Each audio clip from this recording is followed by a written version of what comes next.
Allez mon petit gars, tu peux attendre les 500 watts, tu vas la faire griller ta tartine.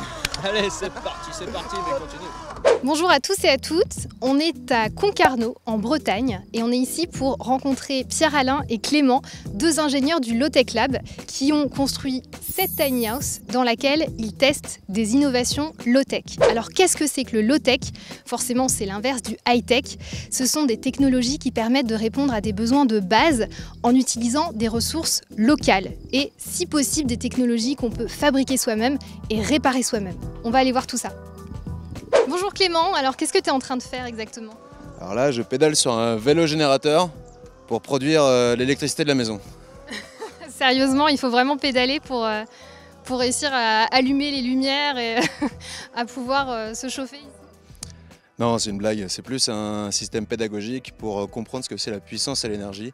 Par exemple, moi en pédalant 5 minutes, c'est suffisant pour recharger mon téléphone portable, ou il faudrait être 40 à pédaler en même temps pour faire fonctionner une bouilloire. Du coup, là devant la terrasse, il y a des panneaux solaires, mais ça c'est pas vraiment low-tech. Non, c'est même pas du tout low-tech.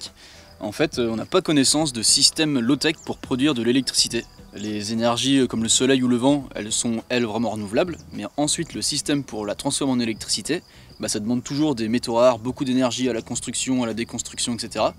Donc le vrai enjeu sur tout ce qui concerne l'électricité, c'est de voir comment est-ce qu'on peut réduire en fait à fond l'usage de l'électricité dans la maison. Le soleil, c'est une super source d'énergie qu'il est vraiment facilement et de manière low-tech possible d'utiliser pour faire de la chaleur.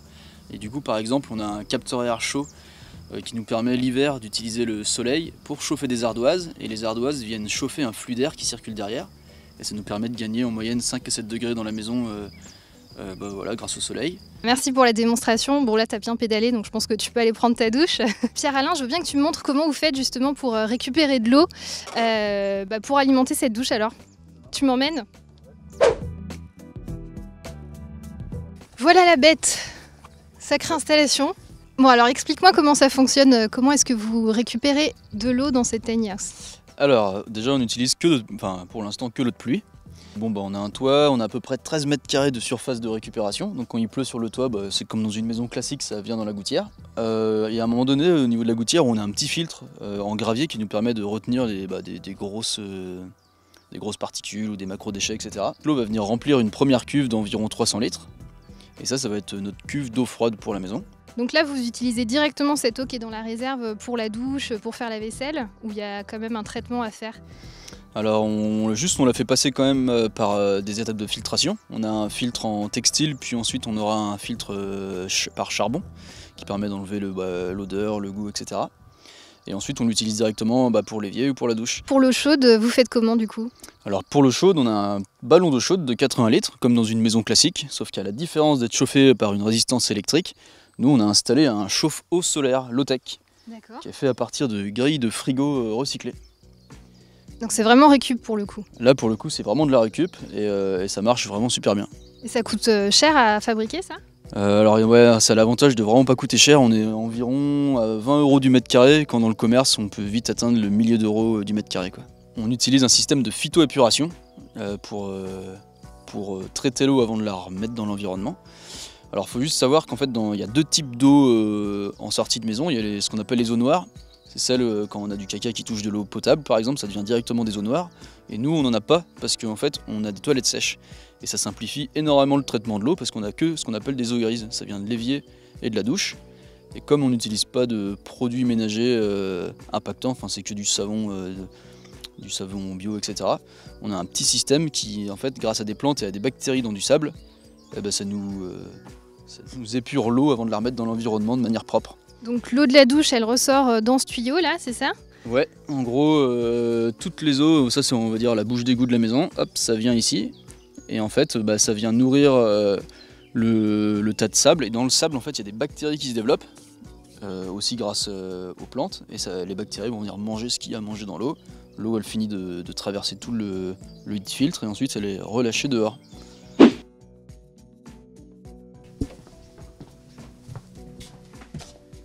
Voilà, bon ça y est c'est chez vous là. Ça fait 13 mètres carrés c'est ça? Ouais. Ça paraît grand en fait. La terrasse fait pour beaucoup dans l'effet volume. Ouais, du coup on a l'impression d'avoir plus grand quoi. Alors on a Clément qui nous a rejoint après sa douche qui fait du bien parce qu'il fait quand même 29 degrés là aujourd'hui en Bretagne. Et mine de rien, t'as quand même passé du temps sous la douche. On parlait d'économie d'eau tout à l'heure, mais t'as quand même pu rester assez longtemps finalement. Mais ouais, c'est vrai, en plus la douche c'est un énorme poste de consommation dans la maison, c'est plus de 40% de la flotte qu'on va utiliser. Là nous on a installé une douche à recyclage, pas mal inspirée de la shower loop de Jason. Jason Selvarajan, c'est un maker finlandais en fait dont on avait parlé sur 18h39. Donc on va vous mettre le lien vers l'article juste sous la vidéo et comme ça vous pourrez voir comment ça fonctionne, ce que lui il a inventé. Avec un tout petit volume d'eau, 4-5 litres, en fait on va juste la filtrer, la repomper et la reprendre sur la tête par le pommeau de douche comme d'habitude. Les systèmes low-tech sont adaptables à n'importe quel type d'habitat. Le vrai truc, c'est d'abord soi-même de questionner ses besoins et de se rendre compte qu'en fait on peut tendre facilement vers beaucoup plus de sobriété et que ça, qu'on soit ici dans les champs à Concarneau ou à Paris dans son appartement, en fait tout le monde est capable de réduire à fond son impact sans perdre en confort de vie, juste en changeant un peu d'état d'esprit, quoi. Il y a un truc justement, une dernière low-tech peut-être qu'on peut vous présenter qui concerne le frigidaire qui consomme aussi beaucoup d'électricité. Et vous avez un frigo un peu spécial. Alors ici c'est la boîte qui nous sert de frigo.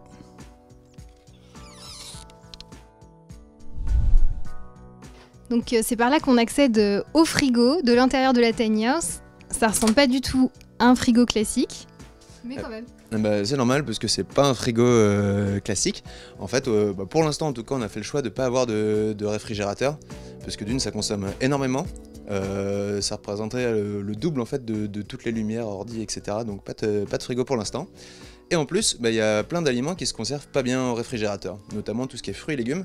En fait, en dessous 12 degrés, ils perdent de leur saveur et ils se conservent moins longtemps.